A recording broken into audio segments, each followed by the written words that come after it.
There is a war happening right now inside your body, inside your brain, inside your soul. It's not a war of good and evil in the way we often imagine. It's a battle between action and hesitation, between growth and decay, between the voice that says begin and the one that whispers wait. And the battlefield is your nervous system. Most people wait for a spark. They wait for the heavens to open, for some divine wind to push them forward, for the emotional surge that finally gives them permission to act. But that's not how the system is designed. The truth is, action must come first. You move, then the mind follows. You begin, and only then do the chemicals of motivation flood your system. The human nervous system was not built to sit still and feel ready. It was built to hunt, to seek, to endure, and to rise long before it felt like it could. The engine of drive isn't turned on by emotion. It's turned on by motion. Every time you take a step toward your goal, whether it's writing the first word, lacing your shoes, or simply standing up when your body screams to remain still, you're engaging ancient circuits embedded deep within your brainstem and midbrain. You are awakening neural pathways that evolve to reward movement toward a goal with powerful neurochemicals like dopamine. And dopamine doesn't come because you succeeded. It comes because you dared to begin. There's something sacred in that principle. Something that speaks to the way we were designed not as creatures who wait, but as beings who pursue. From the moment you move, from the second you engage with resistance, your physiology begins to shift. Your eyes narrow, your breathing changes, your heartbeat aligns with effort, the mind sharpens. There is no need to feel good to do good. There is no requirement for clarity before you start. The very act of starting is what delivers clarity. It is the first act of war against passivity. It is a declaration that you will not be ruled by comfort or emotion, but by intention and forward momentum. Biology bows to effort. The neurons that govern focus and drive do not activate in stillness, they activate in pursuit. And the spiritual power behind this reality is undeniable. When you take that first step, even when it hurts, even when your soul is tired, even when every voice in your head tells you to quit, you are tapping into a design far greater than yourself. You are aligning with a system that rewards obedience to purpose, not obedience to feeling. You are stepping into divine structure where effort births energy and sacrifice unlocks strength. You cannot pray for motivation and then ignore the path that leads to it. You cannot wait for the fire while refusing to strike the match. The architecture of your brain responds to what you do, not what you wish. And the more you act, the more it builds circuits of certainty, resilience, and power. Every repetition, every action taken without emotional permission is a signal to your system, this is who I am. Not a dreamer, not a waiter, a doer, a pursuer, a warrior of intention who masters the mind not by waiting for strength, but by choosing to be strong even when strength is absent. We've been lied to about dopamine.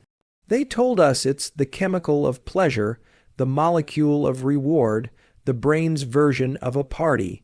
But that is only a fraction of the truth. Dopamine is not about sitting in the satisfaction of what you've achieved. It's not about comfort or indulgence. Dopamine is the signal of pursuit. It is the divine whisper that says, go. It is what drives you to get up when you feel empty, to chase when the finish line is still miles away, to believe there is more even when the world says there isn't. This molecule is embedded in your brain by design not to give you joy when you win, but to flood your system with strength as you move toward the win. That means the moment you commit to the path, dopamine begins to rise, not because you have the reward, but because you have declared yourself worthy of it. Because you have become the one who moves, who reaches, who fights for something more. This is not random biology. This is spiritual architecture. The pursuit itself is sacred, and your brain was made to recognize and bless that pursuit with energy, with clarity, with fire. But here's the danger. The world has hijacked this system. It dangles false rewards, cheap pleasures, shallow validations, empty victories. that trigger temporary spikes in dopamine and leave you emptier than before. Screens, sugar, shortcuts, likes, clicks, these are counterfeit fires that burn out fast and leave your drive numb. Your system was not made for that. You were made to direct your dopamine toward the mountain, not the mirage. You were designed to link that neurochemical power to progress, not passivity, because dopamine is not the reward, it is the fuel. And you get to choose what you fuel. Every time you connect dopamine to a righteous struggle, every time you anchor it to discipline, growth, learning, sacrifice, and faith, you are rewiring your soul to find joy in effort. You are training your system to find light in the tunnel, not just at the end of it. That is where true power lies. Not in the moment you win, but in the moment you realize you were born to climb. This isn't just neuroscience. It's spiritual war. The enemy of your destiny wants you to chase easy highs, to exhaust your reward system on trivial pursuits so that when it's time for real purpose, you're already spent. But when you reclaim your dopamine, when you fast from pleasure and feast on process, your eyes open, your path becomes clear, you stop being addicted to results and become addicted to becoming, and that is unstoppable. You don't need to wait for motivation. You need to reconnect your reward system to the pursuit of what matters. Once you do, the chase becomes holy, the path becomes sacred, and your brain becomes a servant to your mission. Not a slave to your impulses, you are not at the mercy of your emotions. You are not ruled by fear, fatigue, or hesitation unless you choose to be. The human nervous system is not static, it is plastic. It learns, it adapts, it can be molded like iron in fire, and if you are willing to enter the fire, to embrace the deliberate edge of discomfort, you can forge yourself into something unbreakable. This is not theory, this is not motivation fluff, this is neuroscience, but beneath the science there is something even deeper, something ancient, something divine. You were created with the ability to become stronger through struggle. Your biology honors sacrifice. Cold exposure, it's not just discipline, it's transformation. When you step into the cold, everything in your body screams to retreat. Your heart races, your breath shortens, your mind panics. But if you choose stillness in that storm, if you breathe through the chaos, something incredible happens. You teach your brain that stress is not the enemy. You rewire the circuits that once linked discomfort to fear and instead bind it to strength. The cold becomes your teacher, and through it your mind learns to stay calm in the midst of pressure, not just in the ice, but in life. Breathwork, the breath is not just air, it is spirit. It is the bridge between body and soul, and it is the one system in your body that is both automatic and under your control. That is not a coincidence. It is a divine design, because when you control your breath, you control your state. You can slow your heart, you can sharpen your mind, you can downshift from panic to presence in seconds. Warriors have known this for centuries. Science now confirms it. You breathe deep, slow, intentional, and your physiology responds with peace. In the storm, your breath becomes your anchor. Deliberate discomfort, voluntary adversity, this is the path of the few. But it is the path of mastery. When you choose the hard thing, when you lean into the pain rather than away from it, your brain adapts. The same structures that process pain also process purpose, and the more you endure willingly, the more resilient you become. You build a tolerance not just to stress, but to doubt, to delay, to difficulty. You stop fearing resistance, and you start craving it. Because every time you confront discomfort on your own terms, you are telling your nervous system, I am in control. Not fear, not emotion, me. This is not about suffering for suffering's sake. It's about understanding that strength does not come from comfort. It never has, it never will. The process of becoming requires pressure, and you were made for pressure. You are designed to become sharper, clearer, stronger under load. Every cold shower, every breath held, every rep pushed past failure. It's all spiritual training. It's all biological awakening, and it's all within your reach. Where you place your attention determines the direction of your life. Not your talent, not your past, not even your emotions. The human brain is a goal-directed machine, and the steering wheel is focus. What you focus on expands. What you repeatedly give your gaze and thoughts to becomes your path, your obsession, your destiny. This isn't poetic, it's physiological. The visual system is hardwired into the brain's motivational and motor circuits. The moment your eyes fixate on a target, your entire nervous system begins to align behind that direction. Your breathing changes, your posture shifts, your heart prepares for action. That is how powerful attention is. It is the ignition of momentum. This is not just about looking, it's about locking in. It's about choosing with full intention what deserves your energy. Your mind is constantly bombarded with distractions, noise, notifications, worry, regret, and every time you let your attention scatter, you weaken your drive. The system disperses, the energy leaks, but when you narrow the beam, when you say this is the task, this is the mission, and nothing else matters, you awaken a different part of yourself. A deeper part, a part that was built to execute, not just think. That's when clarity pierces the fog. That's when hesitation dies. Focus is not something you wait for. It's something you train, and like any muscle, it grows with resistance. You sit in silence, you resist the urge to multitask, you bring your eyes back to the work again and again and again. And in doing so, you are strengthening the very structure of your brain that governs purpose. The prefrontal cortex, the command center of your goals, is activated when you exert focus. And when that happens, you're no longer drifting, you're driving, and drive is what changes everything. This is also spiritual, because whatever you behold, you become. Whatever you give your eyes to, you give your heart to. And if your eyes are constantly on things that distract, degrade, or deplete you, your life will reflect that fragmentation. But if you fix your gaze on purpose, on truth, on a worthy challenge, then even in the midst of chaos, you will walk in power. Focus becomes a form of worship. It becomes sacred. It becomes your daily offering to the future you're building. And let's be clear, motivation is not emotion. It's not about feeling inspired. It's about aligning every part of your biology toward a target. Focus is the trigger. It tells the brain, this is important. And the brain responds by releasing the chemicals that fuel effort. Dopamine, norepinephrine, they don't rise because you feel good. They rise because you decided to lock in. You made a choice, and that choice begins a chain reaction that leads to momentum, then movement, then mastery. You want to change your life, change what you focus on, not once, but daily, obsessively, like a warrior locked on the horizon, unmoved by storms.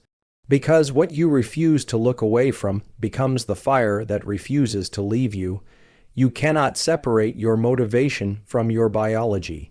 You were created with divine timing stitched into every cell. Your body runs on rhythm, on light, on movement, on cycles designed not by accident, but by intention. At the core of that design is your circadian clock, a 24-hour cycle that governs your energy, your focus, your hormones, your drive. And if you are living out of sync with it, no amount of willpower will save you. You will feel tired for no reason, unfocused, unmotivated, and you'll blame your mind, your discipline, your calling, when in reality, your system is simply misaligned. Every morning, light enters your eyes and signals to your brain, it's time to rise. That light, especially early sunlight, doesn't just wake you up. It sets the tone for your entire nervous system. It tells your brain to release cortisol not as a stress hormone, but as an activator. It raises your body temperature. It prepares your mind for learning. It's the first domino, miss it, and you delay every other process that builds your momentum. You are never meant to scroll under artificial blue light in a dark room. You were made to meet the sun, to be recalibrated by its fire, to let it synchronize your inner world with the outer one. When you eat also matters. Your body is not a machine that runs the same way every hour. Food is not just fuel, it's a signal. When you eat at inconsistent or chaotic times, your energy becomes chaotic. But when you eat in alignment with your rhythms, delaying your first meal until cortisol naturally drops, avoiding food too close to bedtime, you are communicating with your system. Order exists here. Your metabolism listens, your energy levels obey, you don't crash, you rise, training too follows the clock. Your body is primed for movement in specific windows, often late morning to early afternoon, when temperature and reaction time peak. This is when your motor neurons fire with the greatest efficiency. This is when your body can endure, push, and adapt. When you train in rhythm, your motivation doesn't have to be forced. It flows, it surges. You don't fight your biology. You ride it like a wave, and that wave is not just biological, it is spiritual. Rhythm is sacred. God created day and night before he created man. Light before life. There is something eternal encoded in the cycles of the sun and the pulse of your breath. And when you respect that rhythm, you step into alignment not only with your own chemistry, but with the greater order of creation. Discipline becomes easier, focus becomes sharper, and what once felt like a grind becomes a flow. You were not built to hustle in chaos. You were built to rise in rhythm. You don't need more energy, you need more alignment. Anchor your day with light, fuel, movement, and rest at the right time, and you will awaken a version of yourself that no longer needs to be pushed, only directed. That is the power of honoring your internal clock. We've been taught to run from stress, to treat it like a curse, to fear it, numb it, silence it. But stress in its proper form is not the enemy, it is a signal, a teacher. A gift. The human brain was not designed to grow in comfort, it was designed to adapt under pressure. And the very same chemicals that flood your body during moments of tension, adrenaline, cortisol, norepinephrine, were created to sharpen you, to wake you up, to initiate change. Short-term stress is not something to avoid, it is something to use. When you face a challenge, when your heart rate spikes, your breath tightens, your hands shake, your body is not breaking down, it is gearing up. Your nervous system is preparing you to learn, to overcome, to rise.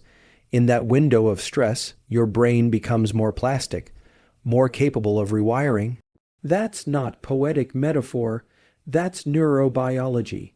The stress response activates mechanisms that heighten attention, increase alertness, and push energy into the prefrontal cortex, the seat of decision-making and discipline. It creates the perfect storm for growth, if you stay present long enough to harness it. But most people flee. They feel the fire and run from it. They mistake the heat for harm. They quit too early, numb themselves too fast, distract themselves before the lesson can settle in. They treat the discomfort as a sign to stop, when in truth, it is the doorway to transformation. You must learn to stay, to breathe through the weight, to welcome the shaking, because if you do, if you refuse to run, you unlock access to a version of yourself that only appears in fire. Every great act of faith in Scripture began with discomfort. Every prophet, every warrior, every chosen vessel first met fear, confusion, opposition. That pressure wasn't punishment, it was preparation. The stress was the anointing oil of transformation. And the same principle applies now. Your biology aligns with your calling. When you willingly step into temporary stress, when you embrace the unknown, the hard choice, the disciplined path, your mind rewires itself to become stronger under resistance. You become anti-fragile. The very thing that should break you builds you, but the key is intention. Chronic, unmanaged stress that you don't confront will degrade the system. But deliberate, short-term, voluntary stress, cold exposure, intense focus, difficult conversations, physical effort, emotional vulnerability, these don't destroy your motivation, they build it. Because every time you endure, every time you meet stress with stability, your brain records a new reality. I can handle more than I thought. And that truth spreads like fire, confidence grows, discipline deepens, capacity expands. Stress becomes sacred when you understand its design. It becomes a forge, not a flaw, a signal of elevation, not devastation. And the moment you stop fearing it, the moment you see it for what it is, a divine accelerant of your evolution, you stop breaking under pressure and start building from it. Because the storm doesn't mean you're losing, it means you're leveling up.